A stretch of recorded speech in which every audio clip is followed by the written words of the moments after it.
Yes, hello? Oh, hello. Am I speaking with Robin? Yes, that's correct. Sorry, I was in the shower actually. Ah, So, never mind. Yes, they had a different dial tone, so I wasn't entirely too sure what was going on. Anyway, my name is Dale. I'm calling from New Zealand, yeah. and here to do an interview. Have I got the right time? This is the time I think I was given. All right. Yeah, I think so. Anyway, so how's it going with yourself and the band? I guess at the moment, I hear you're keeping yourself busy. Yeah, pretty much.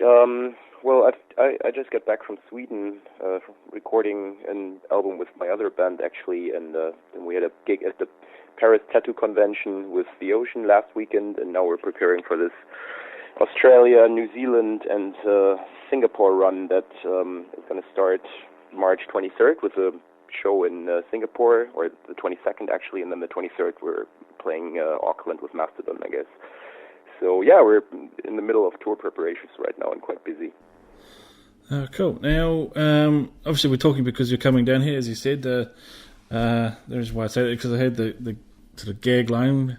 Because the Ocean is coming to the island nations of Australia and New Zealand. I apologise for that. I understand this is not your first time in Australia, but it might be your first time in New Zealand? That is correct, yes. So you've had some time in Australia, and I understand over there you'll be playing, I hope I pronounced this right, Pelagia in full. Is that right? That's right. Would it be, obviously with Mastodon show there might be a bit of complications there, but for I believe you've got another couple of shows in New Zealand, are you going to be playing your album in full for those ones as well? Yes, we will. For all three shows, actually. We're playing Pelagial in its entirety. And, well, for the Mastodon show, we don't really have more set time than just to be able to play the album. On the other two shows, in Wellington and Christchurch, we're going to play some older tracks as well as encores after the Pelagial show, basically. Cool. Now that must be good to hear, or to have the opportunity to play the album, I guess, kind of as it was written, isn't it?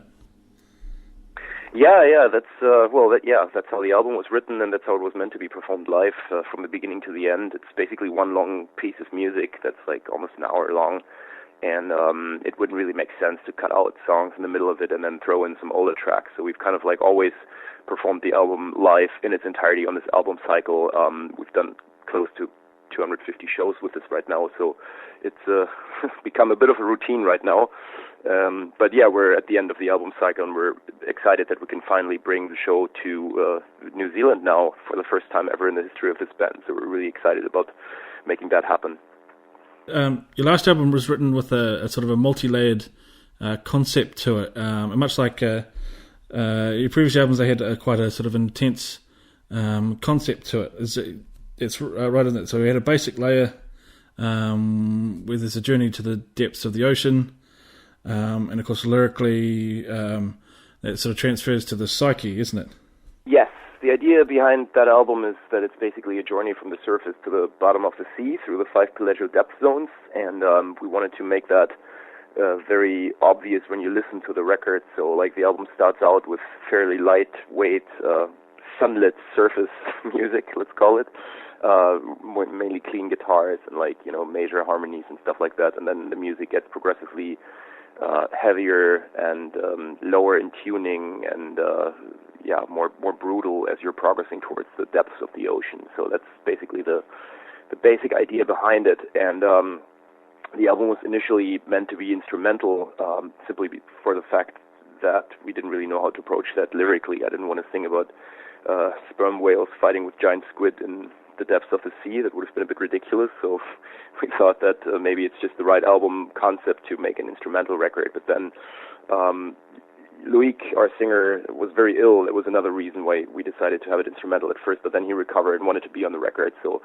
we had another thought, and then came up with the idea that basically the only thing that makes sense lyrically here is to conceive the album as an analog journey from the surface to the bottom of the human psyche, and that's what all the lyrics are kind of based around. There's a lot of Freudian quotes in the lyrics, and it's a very psychological record, so to speak. Yeah, it's quite relatively speaking, for a metal album, is quite an intense concept, but it is, I guess, one that, much like your previous albums, that you guys, or yourself or the band, are actually interested in, rather than something you just randomly come across and thought was cool. That's right. Yeah, absolutely. Well, I've had the idea to make this album for a long time, since 2009 actually, and I just didn't really know how to approach this. All our previous records already were fairly conceptual. We've always tried to have a theme for a record, like the Centric records that were released before Pelagial. Were basically dealing with Christianity and organized religion. So this was nothing new to us, but what's different with Pelagial is that really the concept was there before we started writing the music.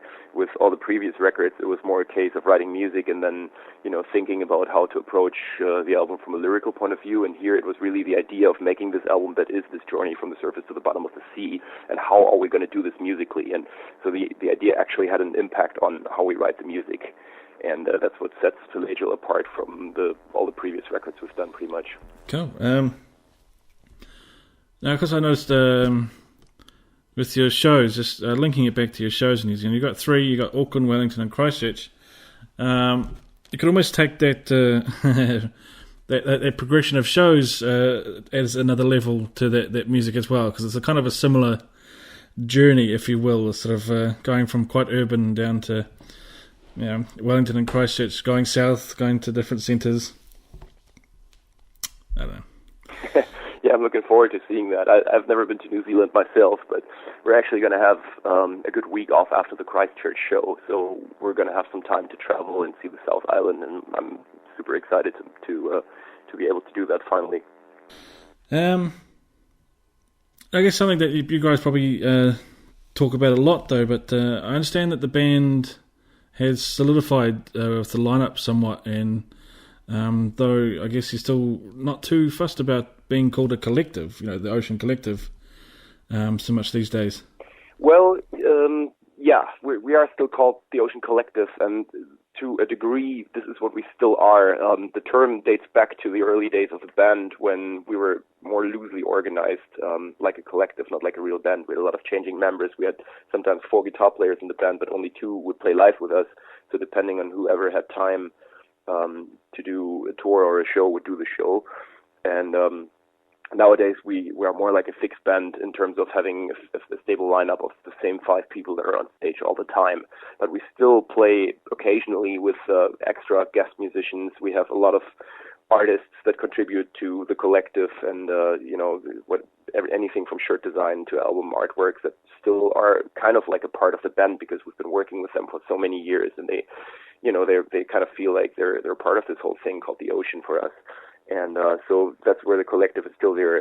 Occasionally we do some shows with bigger lineups of also classical musicians here in Europe. We played a show a little while ago at a museum for musical instruments in Berlin with an extended lineup of like a cello player and a piano player and like a little string section. And that's obviously stuff we cannot bring on tour with us when we tour other parts of the world, because it would just get too expensive. But that's where the collective nowadays is still kind of like in function. What's it? I read somewhere you guys did you have your own studio? Was it Oceanland or something? Was it kind of around that? That place has not been existing for a while now. This is basically our old rehearsal space, which we kind of built into a studio. This is also the place where we recorded our first albums, Fogdiver, Fluxion, and Aeolian, and most of Precambrian. They were all recorded at that place. It was a massive underground space in the heart of Berlin, Kreuzberg, a former submarine factory, actually, at World War II, where they made parts like metal armatures for submarines. And when we came down there, it was just like an empty space filled with trash, and so we cleaned it up and built it into this little studio and rehearsal space where we kind of almost lived for a couple of years. Our drummer didn't have an apartment for at least half a year and lived down there, so it's been a very cool residential, like, underground space for us. But that place was taken away from us in 2008, I believe, or 2009, They refurbished the entire building, and where we used to rehearse is now like the heating technology for the house and stuff. So unfortunately it no longer exists. But by that time, it wasn't really so important for us anymore. In the early days, it was really important to have a large space. It was like 130 square meters of space or something, 5 or 6 different rooms. And we had a percussionist with us at that time who used to bang oil barrels and had these big self-built percussion instruments, and so we needed a lot of space. And nowadays the band is an entirely different setup. Our singer lives in Switzerland, in the mountains, and the other guys live in Berlin right now, and we have a new rehearsal space, but we don't really rehearse much unless we tour. That's at least in the case the last couple of years. We didn't really rehearse until we went on tour, so we didn't really need a permanent space anymore. We don't have the percussionist anymore, so we've kind of shrunk to a size where we can exist within the constraints of a normal rehearsal space. So it is unfortunate that this place no longer exists. It was very cool and very important for us in the early days of the band. But nowadays, we don't really need that kind of space anymore. Also because we're like, that was in the days when we used to rehearse more than tour. Now we tour more than we rehearse, and that's a good thing. Like the first 2 or 3 years, we spent every day in the rehearsal room, but we didn't actually play any shows. We were just preparing and trying to make this band somehow make our visions come to life in this band. And nowadays, we're touring all over the world and have little space and little time left to actually rehearse. So after this tour, when we're going to start working on a new album, that's going to be the first time in I think at least 4 years that we're going to get together and really rehearse. And I'm very much looking forward to that, even if it's in a smaller rehearsal space. Yeah, no, sorry, I remember reading about it, and obviously didn't continue reading, and hear that you moved on from here. Anyway, also, this is probably another disastrous question like that other one, but was there... I might have been misreading it because it's getting a bit late here. Did you guys have an Australian member, or was it? Yes, that's correct. Our new guitar player, Damien Murdoch, is Australian. He lives in Berlin now.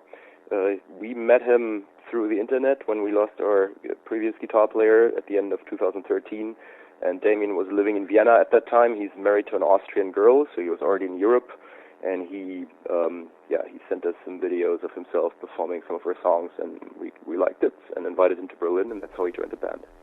You'll be used to the accent before you come down to tour down here. Yeah, for sure. Now with I also read that previously, I guess at the starting out of your first album or a couple of albums, you were responsible. You had quite a role in creating a lot of the music, lyrics and the music itself. But that has changed a bit of late. Is that correct? Where you're still in charge of lyrics, I guess, but some of the other fellas they're writing music for themselves now. Yes. Well, Pellegio was entirely my album. I wrote everything basically. Except for the vocal melodies, which Loic, our singer, contributed, but all the actual songwriting was only me. That is going to change with the next record.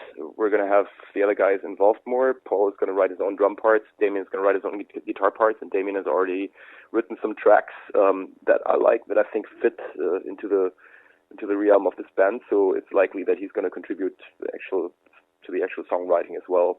So yeah, that's going to change now, and I'm excited. Like, I mean, I've been writing music for this band for 13 years now, and I'm finally playing with the right people in this band. I feel, like people that I don't have to explain stuff to, where it kind of naturally clicks, and where they come up with ideas that I see fitting within the realm of this band. And so I'm very excited to use their talents, and let them unfold. And I'm not determined to write another album that is only my own songwriting. I want to share this with the other guys in the band. I'm very much looking forward to that.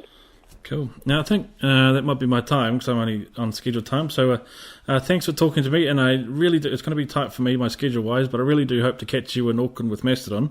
That's for sure. Right on. So thanks for talking to me. Excellent. Thanks for your time. Cool. Cheers. All right. Cheers. Bye-bye.